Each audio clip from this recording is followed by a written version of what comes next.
뭔가 지금보다 더 나은 환경으로 바꾸면 내가 행복해지고 더 나아질 줄 알았던 엘리멜렉과 나오미가 모압 땅으로 이민을 갑니다.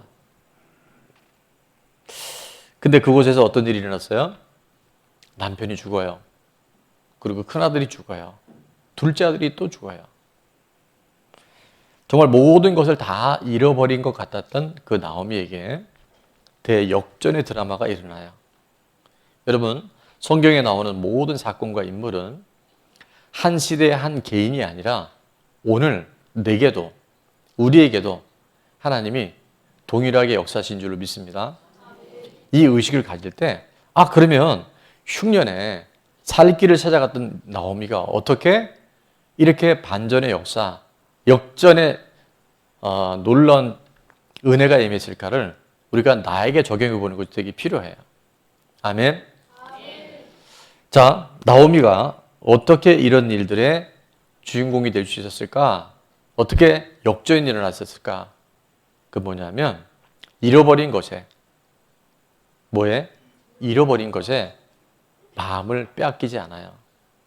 이미 지나간 사건에 집착하지 않아요. 그리고 남겨진 것, 지금 내게 남아있는 것, 앞으로 하나님이 하실 일들에 대해서 그가 집중하기 시작합니다. 그리고 그가 돌이킵니다. 어떻게 해요?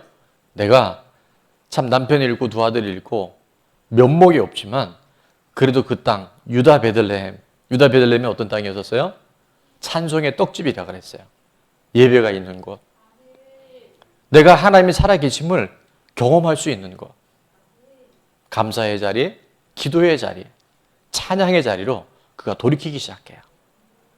여러분, 아무리 우리 인생이 힘들어도 한번 따라해 볼까요? 돌이키는 것이 축복입니다. 자, 무엇보다 하나님은 은혜를 아는 사람들에게 주시는 만남의 축복을 나오미에게 본인이 이제 딱 돌아가려고 마음을 먹으니까 어떤 일이 있었어요? 큰 며느리 오르바는요, 친정으로 돌아가 버립니다. 그러니까 내가 믿음으로 결단하면요, 떠날 사람은 떠나보내줘요. 아멘.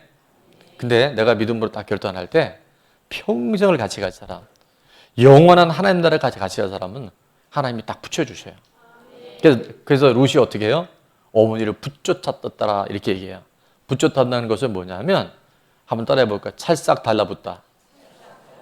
찰싹 달라붙어 갖고요, 절대 안 떨어지는 거예요. 이 만남을 통해서 하나님의 구원의 역사를 지금도 이루어 가셔요. 오늘 두 사람의 만남의 주인공이 나옵니다. 이 성경에 룻이라고 하는 룻과 또 한 사람이 누구 있었어요? 보아스. 여러분 다 보았죠? 보아스. 보아스의 만남. 자, 먼저 룻이 경험한 은혜는 뭔가를 함께 볼 텐데, 첫 번째는 상처를 믿음으로 극복하는 은혜의 사람이었어요. 뭐를요? 상처를 믿음으로 극복하는 그런 은혜가 룻에게는 있었어요. 룻기 1장 16절에 보니까 어머니의 백성이 나의 백성이 되고 어머니의 하나님이 나의 하나님이 되시리니. 여러분, 사실 지금 룻은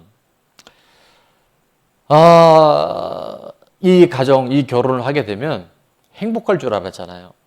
불행 끝나고 행복한 가정이 될 줄 알고 결혼을 했는데, 결혼하고 얼마 되지 않아서 누가 돌아가셔요? 시아버지가 돌아가셔요. 이게 무슨 우환이지, 이 집안에? 아직 돌아가실 때가 안 됐는데 시아버지 엘리멜렉이 먼저 돌아가셔요. 그리고 또 좀 있다가 어떤 일이 생깁니까? 어떤 일이 생겼어요? 시아버님이 돌아가요. 시아주버님. 시아주버님입니다. 거기까지도 정말 이상한 일이지만 뭐 할 수 없잖아요.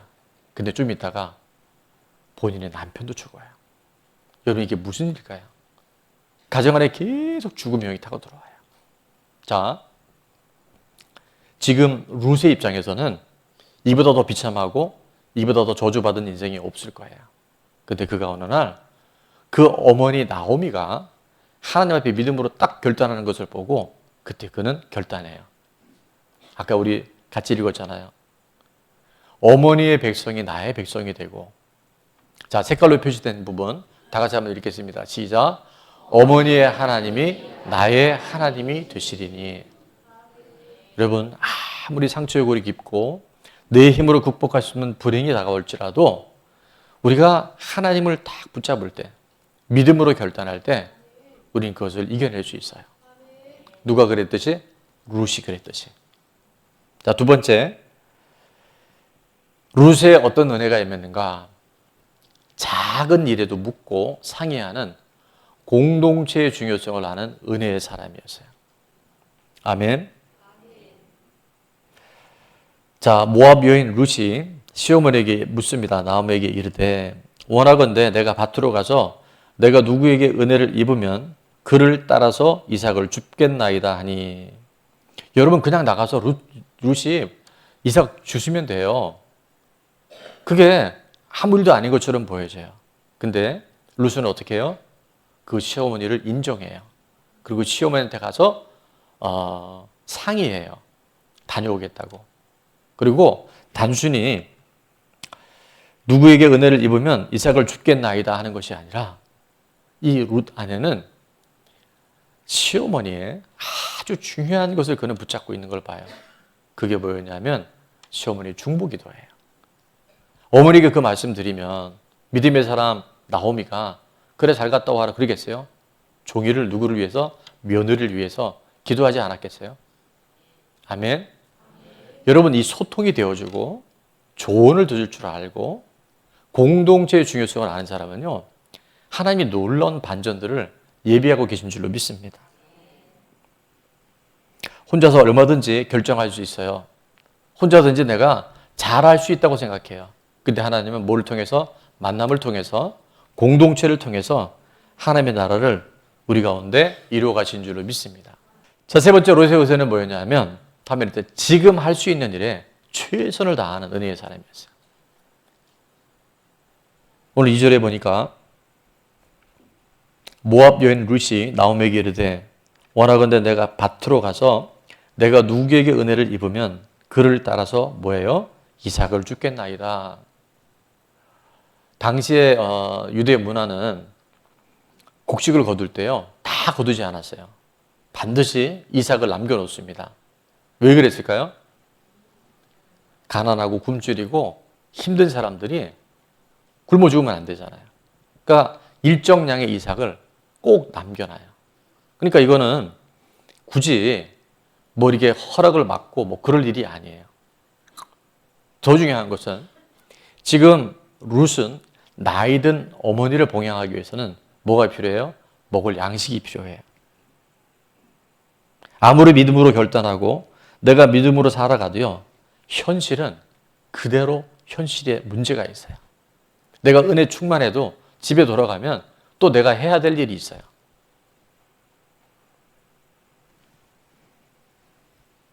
당장 먹을 거리가 필요하고 생활에 필요한 것들이 있어요. 그때 뭘 해야 되냐면 지금 내가 할 수 있는 일에 땀을 흘려야 됩니다. 밭으로 가서 내가 이삭을 주어야겠습니다. 지금 내가 할 수 있는 일에 최선을 다할 때 하나님은 그런 사람들을 통해서 하나님의 은혜를 부어주신 줄로 믿습니다. 자, 네 번째, 룻의 어떤 은혜가 봤더니 예의와 배려가 있는 은혜의 사람이었어요. 오늘 본문에 다 읽지는 않았지만 7절에 보면요, 이제 그 일하는 하인들이 보아스 주인에게 이런 얘기를 해요. 그의 말이 나로 베는 자를 따라 단 사이에서 이삭을 줍게 하소서라고 이야기를 해요. 이게 뭐냐 하면 이제 남의 밭에 들어가서 이삭을 이제 주워 오는데 룻은요, 허락을 맡을 필요가 없어요. 아까 말씀드린 것처럼 이삭을 줍는 것은 합법적이에요. 남의 밭에 가서 그 사람이 다 일부러 따지 않고 놔둔 이삭을 갖고 오는 것은 허락을 구할 일이 아니라 그냥 주워 오면 돼요. 따오면 돼요. 근데 룻은 어떻게 해요? 그 하인들에게 가서 허락을 맡죠. 그냥 따와도 관계없는 일들에 예절과 배려가 있고 상대방을 존중할 줄 아는 사람이었어요. 자, 이 하나하나가 모여질 때 이제 하나님의 놀라운 역사들이 있는데, 마지막으로 룻의 경험한 은혜가 뭐냐면, 모압 땅 이방 여인이었지만 무슨 은혜가 임해요? 그리스도의 계보를 잇는 은혜가 그에게 임합니다. 마태복음 1장 5절 하반절에 보면, 자, 룻의 이름이 나오죠. 보아스는 누구에게서? 룻에게서 오벳을 낳고, 오벳은 누구를 낳냐면 이새를 낳고, 이새는 누구를 낳은지 아세요? 다윗을 낳아요. 예수 그리스도의 계보를 잇는 두 가지 걸출한 인물이 나오는데, 첫 번째가 아브라함이고 또 한 사람은 다윗이에요. 그러니까 지금 이 룻은 단순히 시어머니를 봉양해서 그냥 그렇게 살았다가 아니라 그 모든 과정 가운데 모압 땅의 여인이었지만 예수 그리스도의 계보를 잇는 은혜의 사람이 된 줄로 믿습니다. 구속사의 주인공으로 들어가 버려요. 위대한 천국 백성의 예수 그리스도의 구속사를 이어가는 주인공으로 룻이 등장하기 시작하는 거예요. 누군데? 이방 여인. 천대받던 모압 땅에 있던 여인이었는데 그의 신분이 바뀌어버리는 거예요. 자, 또 한 사람을 보게 될 텐데, 보아스가 경험한 은혜. 첫 번째는 가정의 불행을 믿음으로 극복하는 은혜의 사람이었어요. 보아스의 어머니가 누군지 아시죠? 누구였었어요? 예, 라합이라고 하는 기생이었어요. 창녀였어요. 몸을 파는 사람이었어요. 술집 여자였었어요. 자, 내가 태어나고 보니까 내 어머니가 술집 여자인 거예요. 몸을 파는 사람이었어요. 여러분, 이거보다 불행한 출생이 어디 있겠어요? 그런데 보십시오. 보아스는요, 그거를 과정은 성경에 안 나와 있는데 믿음으로 극복해내요. 하나님의 사람으로 그가 인정받을 수 있는 그런 믿음의 사람으로 그가 일어나기 시작해요.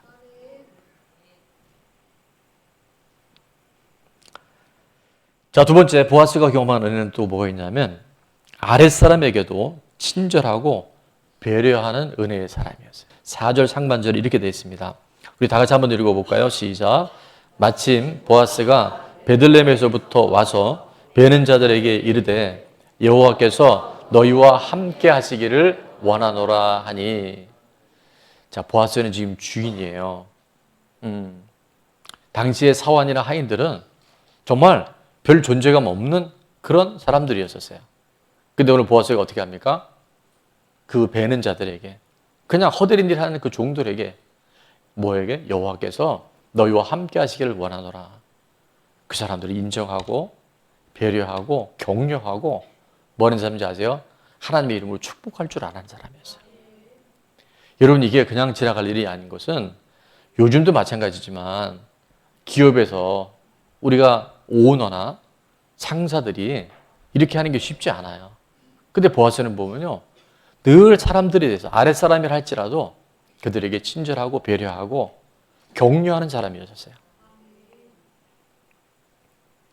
그래서 저는 제가 오늘 여러분이 앞으로 사람을 사귈 때 내가 이제 만나는 그 사람이 다른 사람들에게 하는 태도를 보면 이 사람의 뭘 알 수 있냐면 됨됨이를 예측할 수 있고 성품을 알 수 있어요. 그러니까 흔히들 그런 걸 갑질이라고 얘기하잖아요. 내가 만약에 어디 가서 식당에 가든 카페를 가든 편의점에 가든 내가 뭔가 주도권을 갖고 있는 듯 할 때 종업원이나 서빙하는 분들에게 어떻게 말하는지, 어떤 태도를 대하는지를 잘 보면요, 그 사람을 알 수 있어요.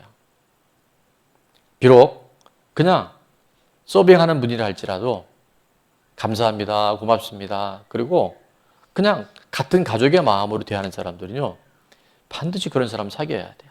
그런 사람 사귀면 좋은 일이 많아요. 배려하는 사람, 인격적으로 예우하는 사람, 그런 사람들에게 하나님의 은혜가 임한 줄을 믿습니다.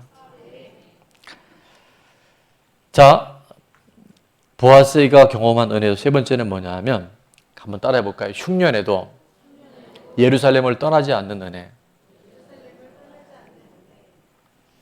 오늘 1절에 보면 나오미의 남편 엘리멜렉의 친족 이렇게 나와요. 엘리멜렉은 어떤 사람이었어요? 흉년이 오니까 그가 약속의 땅, 유다 베들레헴 찬송의 떡집을 떠났어요.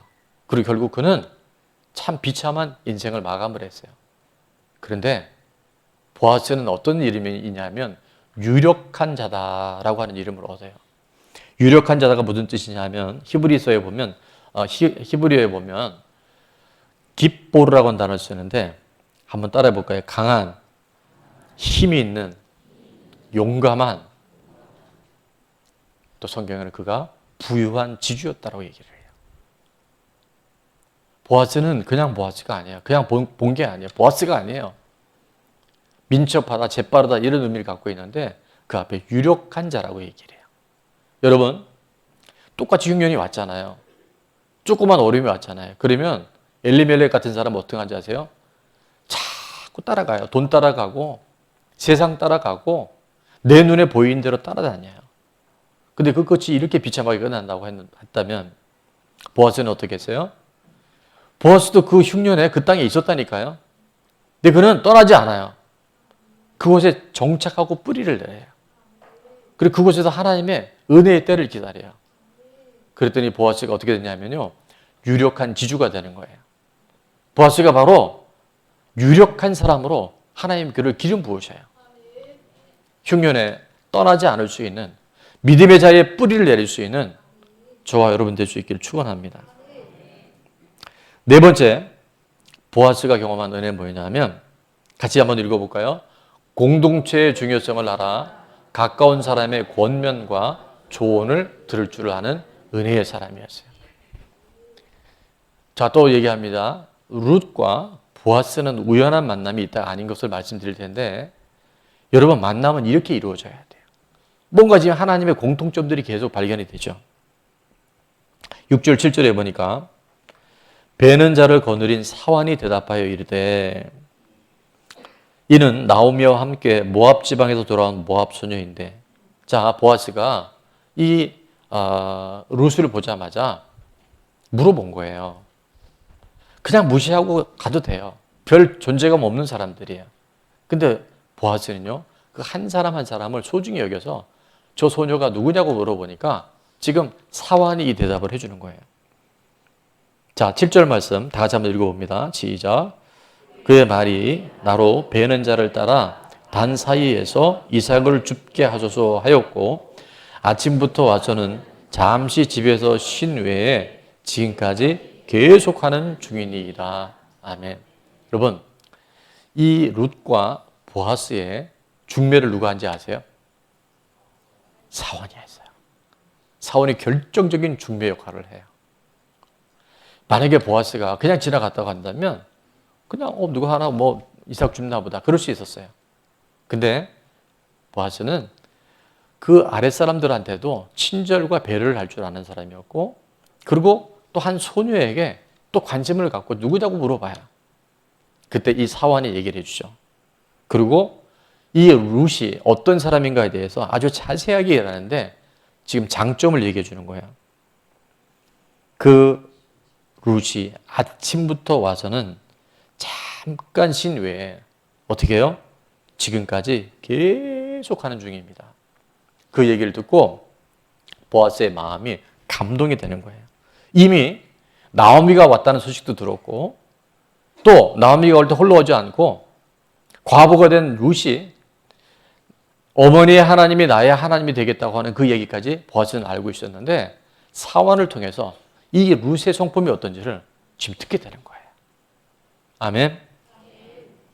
여러분, 가까운 사람들의 권면과 조언을 잘 들을 줄 아는 사람, 공동체의 중요성을 아는 사람은요, 하나님의 때 하나님이 이런 만남들을 예비해 놓으셔요. 마지막입니다. 자, 보아스가 경험한 은혜는 뭐였냐면 다 같이 신분의 한계를 듣고 그리스도의 계보를 잇는 은혜의 사람이었어요. 마태복음 1장 5절 6절에 보면 살모는 라합에게서 기생 라합입니다. 보아스를 낳고 보아스는 룻에게서 오벳을 낳고 오벳은 이새를 낳고 6절 다 같이 시작. 이새는 다윗 왕을 낳으니라. 보세요. 보아스가 룻을 만나서 위대한 그리스도의 계보를 이뤄가요. 이 두 사람의 만남이 결국 구속사의 물줄기 안에 들어가는 거예요. 근데 이게 상당히 선명한 하나님의 메시지가 있는 것 같아요. 자, 두 사람의 룻과 보아스의 공통점을 뭐 이거 말고도 굉장히 많을 수 있는데 제가 정리 요약을 해봤습니다. 첫 번째는 뭐냐면 상처와 신분의 한계를 믿음으로 극복하는 은혜의 사람이었어요. 상처가 많다니까요. 낳고 보니까 내가 기생의 아들이에요. 술집 여자야. 자녀로 태어난 거예요. 그렇지만 그 상처와 신분이 어땠든 그걸 믿음으로 극복하는 은혜의 사람. 두 번째, 룻과 보아스의 공통 두 번째는 뭐냐면 같이 한번 읽겠습니다. 시작.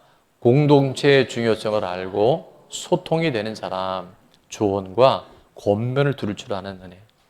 자, 세 번째 공통점 다 같이 읽을게요. 시작. 다른 사람에게 친절하고 배려하며 축복하는 은혜의 사람이었어요. 네 번째는 작은 일에 최선을 다하는 은혜의 사람이었어요. 오늘 내가 할 일 하는 거예요. 꾸준하게 감사노트 쓰고요. 자, 다섯 번째 다 같이 시작. 예수 그리스도의 계보를 잇는 은혜의 사람이 되는 거예요.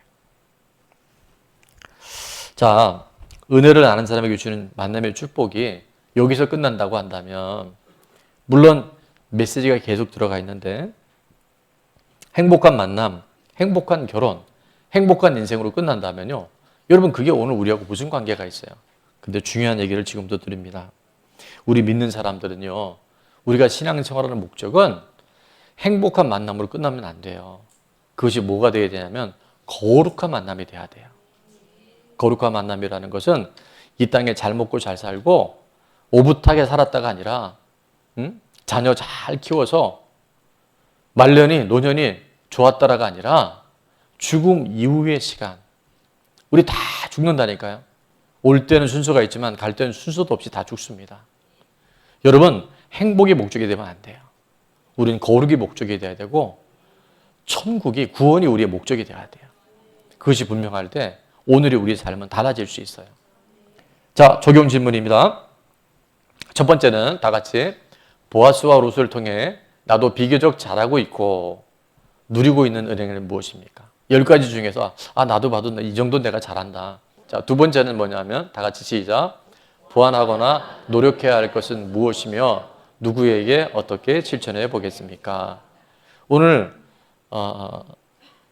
보아스와 룻을 보니까 난 좀 이런 게 좀 부족하다.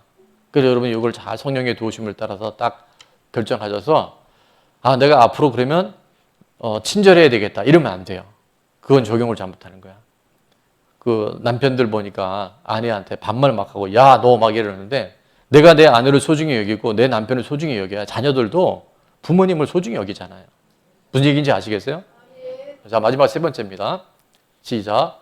나는 예수 그리스도의 계보 안에 있습니까? 다른 말로 하면 오늘 죽어도 천국 갈 수 있습니까? 속으로 가서 오늘 점검하세요. 오늘 죽어도 천국 갈 수 있겠습니까? 이게 아멘이 돼야 돼요. 여러분 천국 문에 갔는데 천사가 딱 가로막고 서서 넌 안 돼. 그럼 뭐라고 얘기하시겠어요? 예? 안 된다는데 어떻게 할 거야? 천사장이 나와서 얘기를 하는 거야. 넌 안 돼. 너 세상에서 얼마나 많이 죄졌는데. 내가 너 다 알고 있는데. 그럼 어떻게 얘기하면 돼요? 나는 죄가 많은 사람이 맞습니다. 그러나 예수님이, 예수 그리스도가 내 죄를 대신해서 십자가에 죽고 부활하셨는데 그 예수님을 내가 믿어요. 그 예수님이 나의 주인이셔요. 그러면 딱 가로막고 있는 천사가 쏜살같이 문을 열어주실 거예요. 아멘. 오늘 죽어도 꼭 천국 갈 수 있다. 구속사의 주인공들 다 돼야 할 줄로 믿습니다.